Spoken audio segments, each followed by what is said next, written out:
कृष्ण परमात्मा गोकुळामध्ये नेऊन सोडले माझ्या वसुदेवजीनी आणि तिथून माया उचलली आणि मायेला घेऊन वसुदेवजी कारागृहामध्ये आले.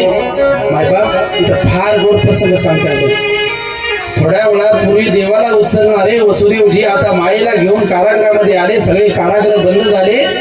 बेड्या आपोआप हातामध्ये आल्या. का दाजीबा?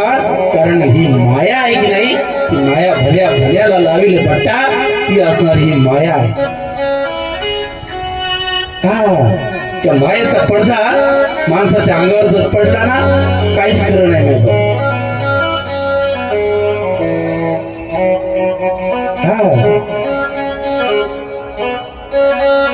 कंसाला बातमी कळाली. 8वा बहिणी जन्माला आलाय. धावत पडत कंस खेळग घेऊन शस्त्र घेऊन आला.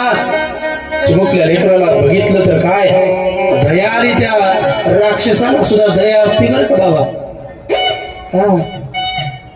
बाबा राक्षसाला सुद्धा दया येत असते. थोड्या वेळापूर्वी ती त्या लेकराकडे चिमुकल्या पाहिल्या बरोबर त्या कंसाला दया आली म्हणतात. त्यानं थोड्या वेळासाठी थांबवलं, नाही मारायचं म्हणून प्रयत्न केला, पण नारदजी आले. याचं पाप वाढवायचं होतं. काय कंसा म्हणे, सोडून द्यायचं म्हणालास? अरे हेच वैरी तुला मारील म्हणे उद्या.